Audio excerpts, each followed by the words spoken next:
Pancasila dengan NPM 2025 14900 362. Nama aku Najib Muhammad dengan NPM 2025 14500 464. Nama saya Nadia Syahrani dengan nomor NPM 2025 1451379. Dengan saya Fatudin Ramadhani Al-Farizi dengan NPM 2025 14500 457. Nama saya Siti Munawaro dengan NPM 2025 14500 400. Untuk mempersingkat waktu, kita langsung ke penjelasan intinya aja deh. Jadi, apa sih asas pendidikan yang telah menjadi semboyannya Ki Hajar Dewantara? Nah, sedangkan Tuturi Hidayana itu ada 3 semboyan, yaitu Ing Arso Kuntolodo, Ing Mandiamon Karsa, dan Tuturi Hidayani. Nah, sekarang aku mau nanya ke narasumber ke-1. Jadi, apa sih itu Ing Arso Kuntolodo? Jadi itu Ingaso Sumtulodo itu seperti halnya kita itu di depan itu memberi contoh atau memberi arahan lah yang baik buat yang di bawahnya. Jadi ini contohnya guru nih. Guru kan itu seperti halnya kayak pemimpin ya. Nah jadi ke siswanya ini paling tidak tuh tidak memberikan contoh yang tidak baik. Jadi harus intinya yang berbau positif lah, soalnya kan kita dari depan nih sebagai contoh, sebagai pemimpin Nah, jadi kita tuh harus benar-benar memberikan arahan yang baik buat bawah kita gitu. Jadi itu contoh kecilnya yang di dalam kehidupan sehari-hari gitu ya. Iya, betul sekali. Oke, cukup jelas ya sama penjelasannya. Sekarang kita langsung ke narasumber kedua. Aku mau nanya nih sama narasumber kedua, apa sih yang dimaksud Ilmadia Mangun Karsa? Apa? Di sini aku menjelaskan tentang Ilmadia Mangun Karsa, yaitu dari tolong bangun niat dan semangat aktivitas. Jadi kita contohkan ketua OSIS yang tidak hanya memberi perintah, tapi dia ikut andil bekerja dan memotivasi anggotanya dan menyiapkan masyarakat sekolah. Oh, berarti itu contoh kecilnya yang ada di lingkup sekolah ya? Iya. Oh, oke. Cukup jelas sih. Oke, kita lanjut ke narasumber berikutnya. Jadi dari penjelasan yang terakhir mengenai Tuturi Handayani, apa sih yang dimaksud Tuturi Handayani itu? Definisinya apa gitu? Tuturi Handayani itu adalah dorongan dari belakang memberikan, jadi semboyan itu menekankan arti sebuah pendidikan untuk murid-murid sebagai dorongan moral, semangat kepada murid, tapi dari belakang agar mereka itu bisa berkembang secara mandiri. Oh, jadi begitu ya? Jadi intinya kita tuh support dia dari belakang aja. Jadi kita kasih dukungan dia. Itu nggak usah terlalu terang-terangan gitu. Jadi secara belakang aja. Ya, mainnya belakang gitu ya? Iya. Oke, jadi semboyan terakhir itu sering kita dengar kan di SD, SMA, hingga tingkat SMA. Itu pembahasan mengenai atas-atas menjadi simbol Ki Hajar Dewantara kan sudah jelas ya. Nah sekarang aku mau nanya nih sama teman-teman. Jadi apa sih filsafat pendidikan itu? Boleh dijawab sama narasumber ketiga. Lalu, kakak. Baik, kita lanjutin ke materi selanjutnya tentang aliran pendidikan ya. Jadi kan aliran pendidikan itu kan ada 4. Salah satunya kan empirisme, relativisme, naturalisme, dan konvergensi. Nah, kalian nih para narasumber, tolong jelaskan apa sih aliran pendidikan itu, terutama di aliran pendidikan empirisme. Jadi empirisme itu pencetusnya John Locke, yang pada intinya manusia itu lahir seperti kertas yang kosong.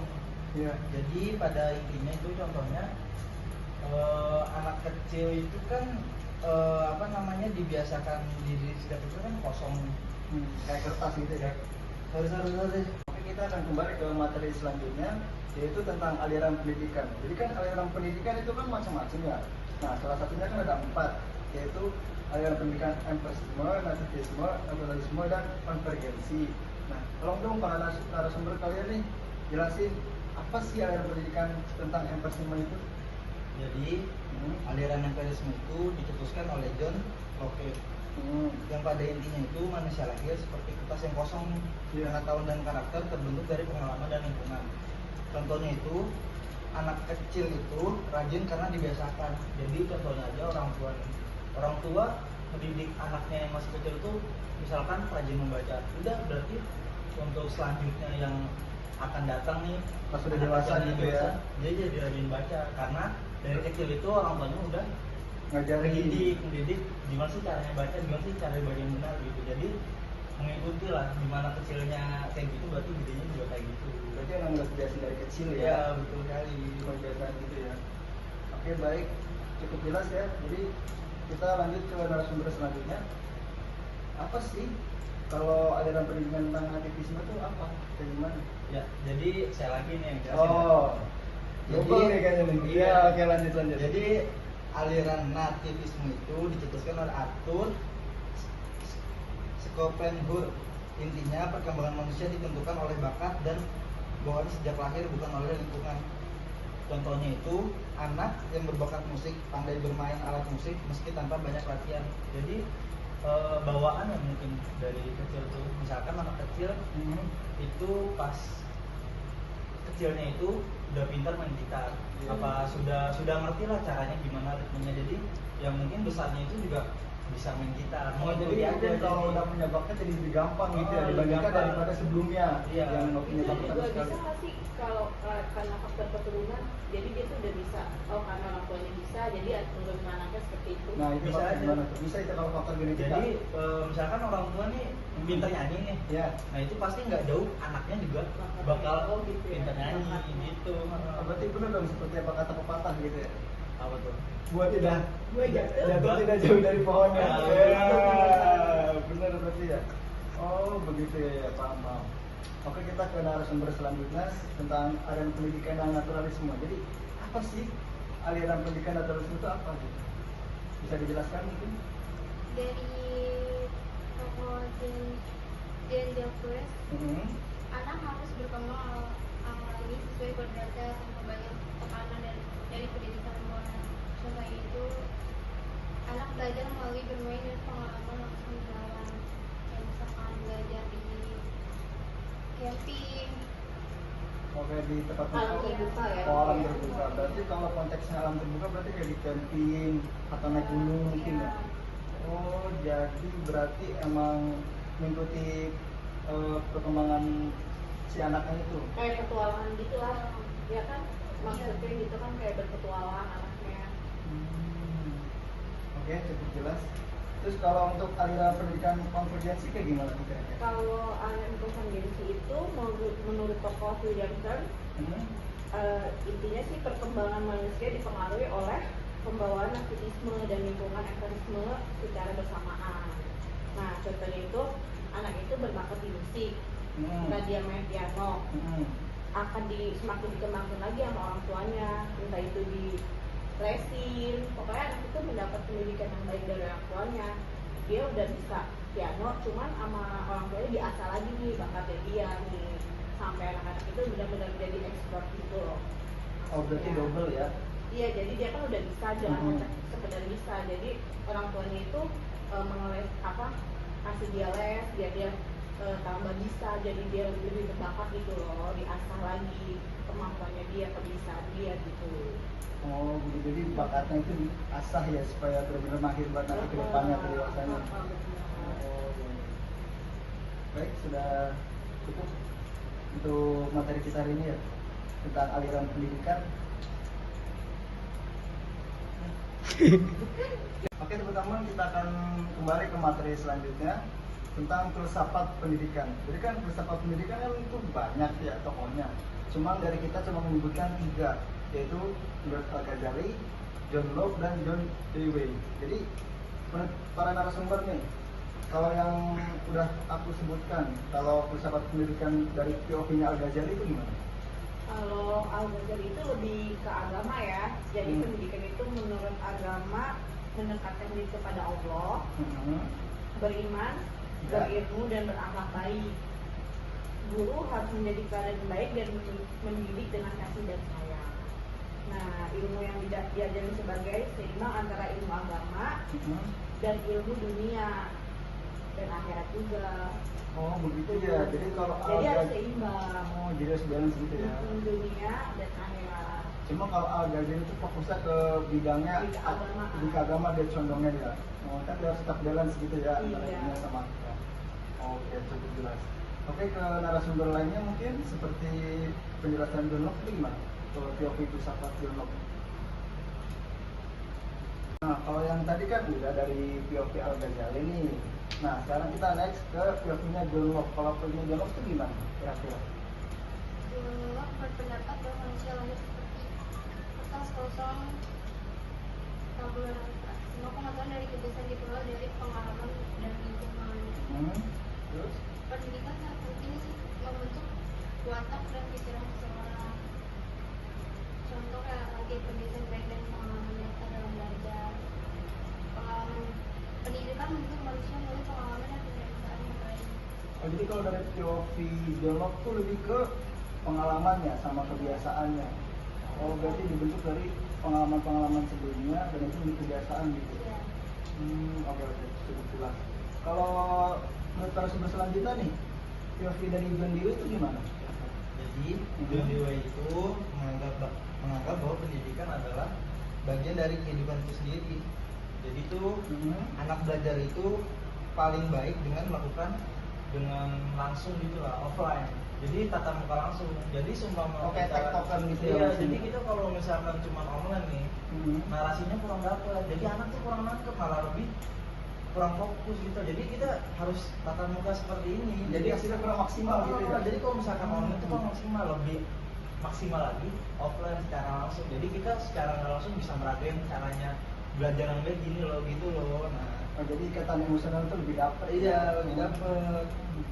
Jadi sekolah itu harusnya membantu anak berpikir, bekerja sama dan memecahkan masalah dalam kehidupan yang nyata. Guru itu berperan sebagai pembimbing, bukan sebagai pemimpin atau penguasa. Nah, pada intinya itu pendidikan harus membuat siswa aktif, kreatif, dan mampu menghadapi kehidupan sosial. Oh, jadi kalau menurut John Dewey itu POV-nya lebih ke problem solving berarti ya? Iya. Dari sekolah ya. Jadi sekolah itu harus membantu ya. Harus membantu. Jadi setiap anak itu harus memiliki 3 pandangan yang ada dalam tadi kita dia harus Sebutin mengerti tadi salah satu. satu. Secara agama dia harus mengerti, Hmm, secara pembawaan kebiasaan sehari-hari dia harus memahami, dan secara itu secara dia langsung Ya. di sekolah interaksi dengan teman-temannya, interaksi dengan gurunya, dia juga harus memahami tuh situasinya di lingkungan sekolahnya itu gimana tuh pembelajarannya tuh. Jadi kalau menurut kalian filsafat pendidikan itu penting nggak sih sebenarnya buat kehidupan sehari-hari sih? Penting banget. Penting banget, penting. Apalagi buat kita nih yang bujang ya, ini buat pelajaran banget nih buat ntar kita semua udah punya anak ya. Jadi kita tuh udah dapet ilmu, ntar tinggal kita kompromiin aja sama Nih, istrinya mau. kalau teman-teman yang ini seperti kan apa. belum berpengalaman, Iya, kalau saya bener. udah tahu banget cara Asli. mendidik anak Ajarkan itu gitu. gimana. Iya. Cuman saya rada keras cara pendidikan anak di rumahnya tuh gimana tuh, jadi harus jadi jangan terlalu lembek lah sama anak istilahnya gitu loh. Jadi kita harus mendidik dia secara keras, jadi dia harus tahu disiplin bagaimana yang harus dia kerjakan setiap harinya di sekolah maupun di rumah. Jadi itu jatuhnya keras apa tegas tuh kalau begitu? Bisa dibilang tegas juga sih, gimana Bisa caranya dibilang kita itu 50-50 menjelaskan dia tanpa ada interaksi dengan secara gimana ya, interaksinya tuh kayak kita keras tapi dengan memahami begitu penjelasannya tanpa fisik, pokoknya penjelasannya yang kita dia bisa terima, kita menjelaskannya sesuai dengan umurnya anak kita aja. Berarti seperti apa yang dikatakan Pak Maskur ya, jadi kita nggak boleh menghakimi anak gitu. Iya, benar. Kan anak itu kemampuannya beda-beda. Iya. Setiap anak tuh pola pikirnya tidak sama. Makanya kita jangan pernah menjudge anak kita tuh harus kayak anak si A, si B, si D gitu. Kita udah ikutin aja apa yang ada dalam yang dia lakukan sehari-hari. Nggak usah kita dia harus kayak anak ini loh, anak itu loh gitu. Berarti metode pola asuhnya beda-beda berarti ya. Nggak setiap anak itu bisa sama diterapkan gitu ya. Iya. Udah cukup materi kita sampai sini. Jadi narasumber, jadi gimana guys menurut kalian, apakah sudah puas dengan jawaban dari para narasumber kita? Baik, jika sudah cukup jelas dan memuaskan, oke, kita akan tutupi dan sudahi semua podcast ini. Aku sebagai host Arif Abdul Sekilat, kurang lebihnya mohon maaf. Dan narasumber mungkin ada yang mau ditutup? Udah sih. mungkin itu aja nih. Terima kasih banget nih kita udah diundang nih ke podcast ini. Seru banget kita jadi pertama kali nih diundang podcast kayak gini, jadi pengen lagi gitu. Gimana rasanya di podcast Aika Putri Sekilo tuh gimana? Ya agak gemeteran sih ini. Karena kan kita ya baru pertama kali dan deket sama Api, jadi agak membara. Tinggal abangku gitu ya. Enggak, Bang. Oke guys, sampai di episode selanjutnya ya. Dadah. Oke, mungkin untuk kelompok BAM sekian. Mohon maaf kalau misalkan ada kekurangan dan kejelekannya, karena ini first time kami buat podcast bersama teman-teman di semester 1. Jadi ya mohon maaf kalau masih banyak kurangnya, banyak jeleknya, masih banyak yang harus diperbaiki ya mungkin ya. Jadi sampai sini aja ya teman-teman. Sampai jumpa di episode Selanjutnya. Oke, wassalamualaikum warahmatullahi wabarakatuh. Dadah. Dadah. Dadah Pak Mas.